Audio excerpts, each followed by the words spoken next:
Okay, All right. we are here to talk about open education as social justice. I'm Althea Lazaro. I'm the librarian for English and the Wood Technology Center. And I'm Dave Ellenwood. I'm the librarian for social sciences and business. So we've got a definition of open education as social justice. Up on the screen, it says open education is socially just when it works to alleviate financial injustice for our students, opens our pedagogy to a greater diversity of voices and experiences, and asks us to question how to make the educational experience truly open and accessible to all students. I love that definition. We wrote it. Yeah. It's a great definition. We did good work. I think, though, as I've gotten more into open education, the movement, and all of the expressions of this movement, it feels a little more complicated than our definition. There's some tensions that are important. I think it would be cool if we were to talk through some of those tensions together, get into some of the debates, things like how do faculty get compensated for their work within this? Are we for sort of for-profit OER options? Are we against them? How do we want to think about representation of marginalized voices in OER? So let's get into some of those questions. I think that will be fun. I'm down, Okay. but why don't we talk for a minute about what students' financial realities are, and then let's get into the complicated stuff. Okay. Okay. That sounds good. Okay. So we have a slide here that's going to help us think through what students are currently experiencing with the cost of textbooks. At the moment, most students are spending approximately 8% of their overall budget on course materials. And that's not just education budget, that's like whole life budget. That's coming out of rent, grocery money, also tuition money. And the State Board of Community and Technical Colleges surveyed students in Washington State and asked what they thought of as an affordable textbook. And they said $50 per course was what they could afford. Meanwhile, at our college bookstore, our most expensive textbook is $350. So this is all just to say that textbook prices are not neutral. They affect different students in different ways, and when our textbooks are as expensive as they are, that means that students who can't afford them are either taking money out of necessities like food and rent, or they don't have they don't buy the textbook because they can't afford it, and then they don't have the materials they need to be successful in classes.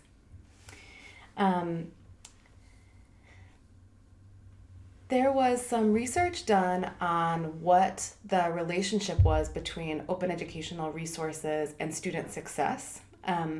And of 17,000 students they included in the study at multiple institutions, they compared students in OER courses, so students in courses with OER materials where the cost of the material was low or free, and students in courses with kind of traditional textbooks, same courses, different materials. And the students in the OER courses got the same or higher grades. They were more likely to complete the courses, and this was kind of interesting and unexpected.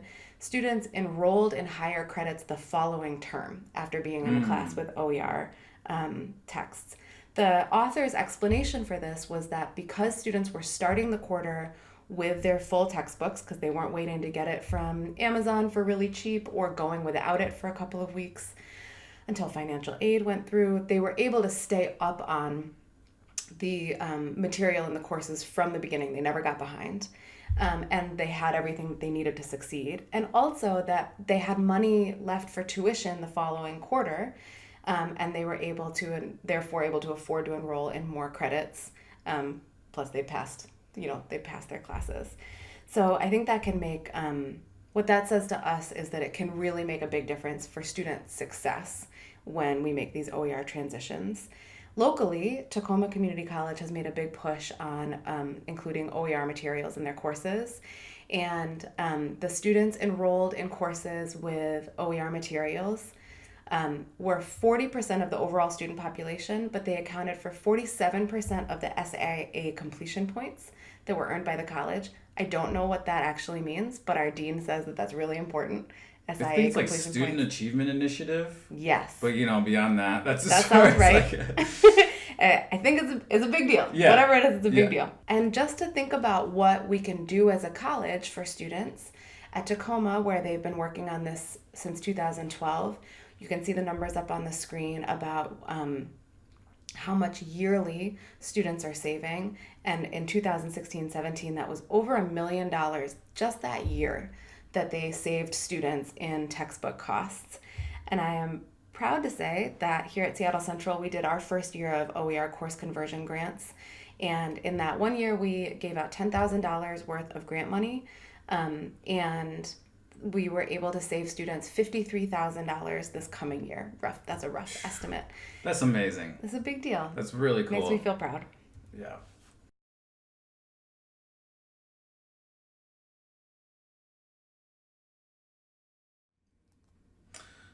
Yeah, so all those points are really well taken. I'm super convinced by that. Like, it's definitely a net positive for students. It increases their ability to pay for other things in their life, reduces their costs, and also is increasing their success at our college. So what a great thing. I think the other difficulty here, the other complication is the amount of work that this takes for faculty. So if you've ever gone through a conversion process, which I know you have, it takes a lot of work, it takes a lot of time, and there's a recent report that came out from, it's called the Lowell Report. It's the Libraries as Open Education Leaders report, and that showed that each conversion took about 81.76 hours of library and faculty time. So it's a lot of time. It's over and above the normal course prep time for creating these conversions to OER, right? So we got to think about that, right? We don't want to just be giving up our time. And this kind of brings to mind a quote that I heard recently from an OER advocate in BC, Canada, Rajiv Janjani, who said that we should resist the pitting of the ever-growing precarity of students against the ever-growing precarity of faculty. So we kind of saw the cost that students and the precarity of students, and we know that life is hard right now out there economically and in so many ways for students. But we also have to acknowledge that it's really difficult for faculty right now. And, so we can look to the recent AFT studies that they conducted, showing that faculty compensation has really stagnated as regional costs of living have increased significantly. And many faculty have to work second or third jobs just to make ends meet. So we don't want to exacerbate that problem by putting another load of work that's unpaid on faculty. But because of this problem that faculty are having, this sort of pressure on their time, it makes the resources provided by for-profit major textbook companies really enticing because they package materials in a way that they're able to just kind of plug right into their class and reduce time. And these, for example, things like reading quizzes, exams, study guides, lesson plans, and other course materials connected to the book, right? And so those are just packaged really easily, and you can plug them into the class. So it's really reasonable or understandable that faculty might take that for-profit option. A lot of people don't know that there are some of those same materials connected to OER options. So if you do a little extra research and figure out which OER textbooks have like test banks and other course materials associated with them, you can have some of the same benefits that a for-profit textbook. They're probably not packaged in the same way that are as plug and play, but they still do have like test banks and things like that. There's another option is there's some OER companies who provide for a small fee OER textbooks, all those same supplemental materials, and just for a small fee. Yeah, I don't love that. That sounds like a corporate takeover of a student and faculty-led anti-capitalist movement. Yeah, I totally agree with you. Like, I think you're right. And I've been reading some stuff on this recently in the literature on political economy of communication and information, and those folks have shown over time that that capitalist markets of information in particular have a tendency towards concentration, monopoly, oligopoly, and these kinds of things. So let's look at a slide of these different kinds of markets and how they concentrate. So the textbook publishing industry market is very concentrated. So you have McGraw-Hill at 17% of the market, Pearson at 32%, Cengage at 35%. Actually, Cengage and McGraw-Hill are planning. They're in the they're trying to merge currently, right? So they're in the process of merging. So that's like going to be about 50% of the market, right? Those guys drive me crazy. Yeah, over 50% of the market if they merge. So and then you have down here the U.S. media industry, and this kind of shows that there's 5 major companies that control the majority of the media industry, and then all these other sort of major players on the sides there, right? So concentration in media, and then over here we have some academic publishing, scholarly journal publishing. So these graph lines on this graph show that so for instance, in psychology, that's the top line. Over 70% of the journal articles in psychology are published by the top 3 journals, right? So concentration happens across all these different industries, and that causes problems in terms of the ideologies that are present in the different publications, the control over cost, and all sorts of issues like that. So it seems to me like the best option for kind of sustainable course materials through OER is for faculty to make those choices and assemble those courses, the course materials themselves, so that they can ensure a lot of diversity of materials in there and not be subject to the kind of whims of a for-profit company. But we did, and we have some ways of paying for faculty to do that here at Seattle Central, but we just did a year of those projects and found that what we had to pay didn't necessarily cover all of the cost of that work and also of the upkeep of that material. You know, these for-profit companies, they can pay to do revisions every couple of years and update the material. When we make those materials ourselves, that's on us to do. And I've heard this argument that selecting a textbook is part of normal course prep, so why should that be compensated differently just because it's OER? But I think we can see that a faculty member will be paid the same amount if they choose a textbook from McGraw-Hill or if they spend 80 hours putting together their own textbook. And so that's like, for faculty who have multiple jobs, how are they going to make that choice to spend, 80 more hours doing that work if they're not being compensated for those hours? It makes a lot of sense why folks choose these textbooks, but then the cost comes down on students. Yep. I think that is what has been behind the library really pushing to form these grants. And so I do just want to take a moment and say the library offers OER conversion grants. The Curriculum Development Committee also at the district offers course revision grants for the upkeep of OER materials in courses. And, also that still might not be enough. Yep. And so we're balancing all of these decisions as we move forward with deciding whether or not we want to do OER conversions. So the problem with going with a for-profit company producing OER for a small fee would be helping them develop power within the market for OER and then them jacking up the prices eventually, right? It's a risk. That's the risk. So we really want to be careful about that and be thoughtful as we move forward with which OE texts and course materials we choose. Mm-hmm. So even if we do decide to go with one of these prefab OER courses, or just a general open textbook through like OpenStax or something like that, there's still the issue of representation, and it's one of our major goals as a college to make sure that marginalized voices are represented in the classroom through our materials, and all sorts of ways into thinking about marginalization.